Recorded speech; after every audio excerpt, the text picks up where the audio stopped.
Le tramway de Casablanca fait couler beaucoup d'encre à la veille de son lancement. Libération soulève la question de la refonte du réseau des bus.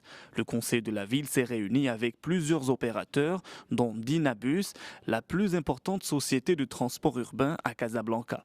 L'objectif étant de redessiner les trajets des bus pour rationaliser le réseau, éviter les doubles emplois et desservir de nouveaux quartiers. Le quotidien évoque également l'inquiétude de certains chauffeurs de taxi. Certains d'entre eux voient dans l'absence de refonte de la carte du réseau du bus une menace pour leur gagne-pain. Le quotidien Les Échos s'intéresse aux assises des exportations. Elles s'ouvrent aujourd'hui à Srirat. Ce sont les assises de la dernière chance, écrit le quotidien, car il s'agit pour le gouvernement et les opérateurs marocains de régler l'équation de la balance commerciale.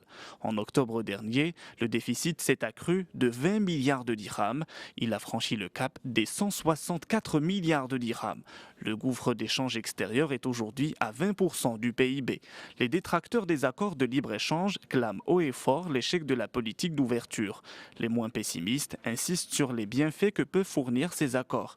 Car d'après le journal, si les accords de libre-échange ont échoué jusqu'ici, c'est aussi à cause d'une offre exportable très peu diversifiée et peu compétitive.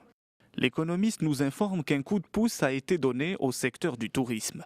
Un nouveau partenariat entre le groupe CDG et l'opérateur français Pierre et Vacances tombe à point nommé, écrit le quotidien. Au terme de cet accord, 3 projets touristiques seront réalisés à Marrakech, Saïdia et Tarazout, pour un coût global de 4 milliards de dirhams. D'après l'économiste, cela permettra de donner un nouveau souffle à la vision 2020.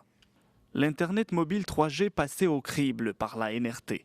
Aujourd'hui, le Maroc publie un rapport de l'Agence nationale de réglementation des télécommunications.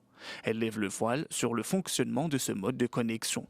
Accessibilité aux services Internet mobile, délai de connexion, taux de connexion, débit en émission et réception, autant de critères qui ont été scrutés par le régulateur du secteur des télécoms. Les services des 3 opérateurs ont été pour la première fois analysés, nous apprend le quotidien. La NRT entend ainsi donner une image de l'offre aux consommateurs. En Algérie, la violence à l'égard des femmes revient au centre des débats. Près de 7500 femmes depuis le début de l'année ont été victimes de violences, nous apprend Liberté. C'est ce qui ressort d'une étude tenue à l'École supérieure du journalisme. Plus de 28 000 personnes ont été reconnues coupables ou condamnées en 2010 par la justice algérienne dans des affaires de violence à l'encontre des femmes, contre plus de 26 000 personnes en 2009. En Italie, le retour de Silvio Berlusconi sur la scène politique défraie la chronique. Le journal Le Monde s'alarme de ce retour.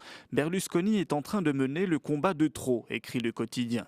Ce serait même un suicide pour toute la droite italienne. Les premières réactions des marchés sont négatives.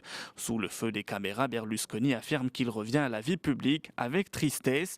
À 76 ans, il annonce sa 6e candidature au poste de président du Conseil et se proclame l'homme de la situation. Toujours dans le monde, on s'intéresse à la question syrienne. La solution militaire avance lentement, inexorablement et au prix de centaines de victimes supplémentaires chaque semaine depuis bientôt 2 ans, écrit le quotidien dans son éditorial. L'immobilisme et l'attentisme des grands ont laissé le champ libre à des pays du Golfe. Ces derniers, écrit Le Monde, sont motivés par des considérations géopolitiques plus que par une soudaine passion révolutionnaire. La vision que le Qatar et l'Arabie saoudite peuvent avoir de la Syrie n'est peut-être pas identique à celle des Syriens. On termine avec Libération qui titre avec beaucoup de satire sur un jeu de mots. Le mannequin Fisk, peut-on lire en une ? Le quotidien revient sur l'installation de Gérard Depardieu en Belgique. Ainsi, ce célèbre acteur français alimente le débat sur l'exil fiscal, un sujet qui pourrait prendre de l'ampleur avec l'arrivée de François Hollande. Le quotidien se demande si les Français fuyant l'impôt sont-ils nettement plus nombreux depuis l'arrivée de la gauche.